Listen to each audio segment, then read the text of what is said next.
It was about 2 weeks ago when a tipster called 2 News and said some words no one wants to hear. A child had died. Since then, we've been working to get more clarity on what caused Nex Benedict's death. There are now some major updates to the murder of Nex Benedict that we need to talk about. Hypothetical question. Let's say 3 girls are in their school bathroom and then they grab the head of another girl, like a cisgender girl, let's say, and they start smashing her head on the tile of the bathroom floor over and over again. Then a teacher walks in and suspends the girl whose head was smashed onto the ground. Then the next day, that girl drops dead. Do you think those 3 girls who beat the other girl to death would be under investigation? Maybe be arrested, handcuffed one? Or do you think they'd be walking free with their identity protected and no investigation? Because 3 girls just killed a trans kid in their school bathroom and the media won't tell you the true story. So this is what really happened. The non-binary teen that was attacked by 3 female students in their bathroom has just died, and the school is trying to say that it's not because of the attack. Nex Benedict was sitting in class terrified. Oklahoma just banned trans kids from going to the bathroom, so they had a decision to make. Do they break the law or not? If you don't know already, there was a non-binary student who was only 16 years old, a sophomore in Oklahoma, that was beaten to death in the bathroom. The details of this case get more and more chilling and horrifying as you keep digging into this case. 3 older girls allegedly attacked the 16-year-old in the girls' bathroom at a public school in Oklahoma, sparking national outrage about the state's laws and dangerous rhetoric targeting transgender students. 3 older students beat them to death. Before this attack, Nex had told the school and their mom multiple times that bullying was happening and the school didn't do shit. Before this, we had no work left. Before this ISP thing, we never saw each other. The freshmen were sophomore. Okay. We didn't know any. Okay. I don't know their names. I don't know. Okay. So they just up and decided to just start messing with you. There was because of the way that we dress. Okay. So you didn't do anything at all at any point in time that would have, even a couple days ago or even a month ago or anything like that. I don't know these girls. Okay. All right. I don't know these girls. Okay. Next, a straight-A student followed the law and went into the girls' room. 911. They didn't know that 3 older girls followed them inside. I need someone here now. Upon entering the bathroom, 3 girls came in after them and rushed Nex and knocked Nex to the floor and proceeded to slam Nex's head onto the ground for 2 minutes until other students broke up the fight. One group then goes into the bathroom, as seen in the upper right-hand corner of the video. Nex and their friends are seen gathering around the water fountain before entering the bathroom. And after we sat chairs, we went to the bathroom. Okay. And I was talking with my friends, they were talking with their friends, and we were laughing, and they had said something like, "Why do they laugh like that?" And they were talking about us in front of us. And so I went up there and I poured water on them. Okay. And then all 3 of them came at me. Nex was getting harassed so badly, they poured a little water on one of the girls. She's the one who started it. So those 3 girls grabbed Nex's head. Just because there's water doesn't make it any better. And for 2 full minutes, And I'm not blaming you. started repeatedly smashing it into the tile. During the attack, Nex was thrown against the restroom sink and started to bleed. And their head was hit off of the floor, where they reportedly lost consciousness for a brief moment. Nex also incurred several bruises and cuts which drew blood. So they were thrown against the sink, thrown against the floor, lost consciousness, and had several bruises and cuts, which causes them to bleed. They came at me, they grabbed onto my hair, I grabbed onto them, I threw one of them into a paper towel dispenser, and then they got my legs out from under me and got me on the ground, started beating the shit out of me. Okay.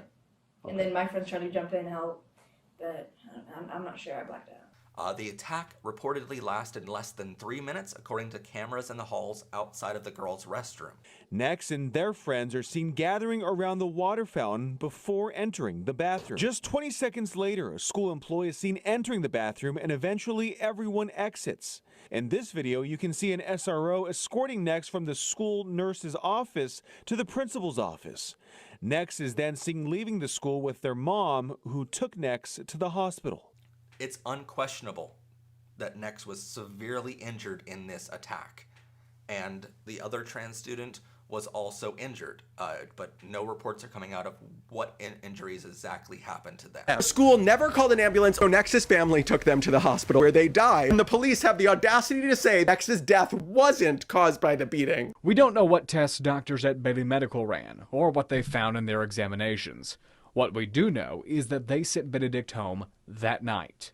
Multiple ER doctors across Oklahoma have said anytime a child suffers head trauma or loses consciousness, both of which happen in this case, it means an automatic overnight stay for observation in the ER to ensure the child is okay. This means discharging Nex to go home that night goes against Oklahoma state medical protocols. Their name was Nex Benedict, a lovely child. Let's get that clear. A child that died from complicated brain injuries on the 8th of February. Nex died that evening due to complications from brain trauma, according to their best friend. This child should have been taken right to the ER to have their head scanned. I can guarantee you before this autopsy is even out that it was a brain bleed. We've learned through Owasso police that trauma did not cause the high school sophomore's death. That's based on preliminary findings from the state medical examiner. Karen, all along, Owasso PD told us answers would not come overnight. We now know that trauma did not cause Nex's death, but we still don't know what did. And the emergency room worked them up, obtained additional studies and scans. And when we get those additional scans, we see bleeding in the brain, we see swelling in the brain.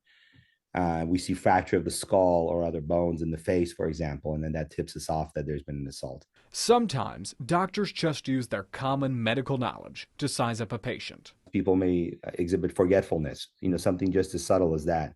Asymmetry in the size of their pupils. If their pupils are different sizes, it could potentially mean that there is bleeding in the brain that's gone undiagnosed, and that bleeding is going to continue and expand in time. And when it eventually gets large enough, it will cause the patient to get in trouble. And if the suspicion is high based on the neurologic exam, then I go on with ordering CT scan of the head, as I mentioned before. LGBTQIA+ groups have called Nex's death a hate crime, with some connecting it to the hateful rhetoric spewed by leaders in our state and the far-right social media account Libs of TikTok. The school let this attack happen. And now the school's trying to say that the death of this student is not because of the fight. They're saying, oh, well, the student didn't pass right away. They passed the next day. This child took that nurse's advice. They didn't go get checked out, and the next morning they were rushed to the ER with very severe symptoms, and they died. Symptoms that could have been alleviated before they ever even began if the nurse wasn't a moron. But nonetheless, this is nothing short of a tragedy. The family is focusing on bullying, adding in the statement they know all too well the devastating effects of bullying and school violence and pray for meaningful change,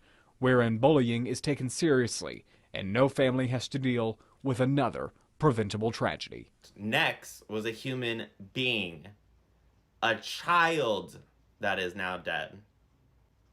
Their life wasn't up for debate. And yet, hey, Oklahoma City schools, let's get our facts straight. This child went to school that morning healthy. They left unhealthy. Now they're gone within 24 hours, and you think it's not because of what your students did to this student at your school? Owasso police say the ME's initial findings show that Benedict did not die from any trauma. I am with Mama and family on this one. I hope Mama sues. Sues those three little shits and gets them put behind bars so they can't take any more lives. And also sues the school for their lack of action because this bullying was going on for months. This baby's skull was slammed into the floor because of the hate spread by the parents of those three girls. Y'all should be ashamed. Don't worry, kiddo. We're gonna get you justice.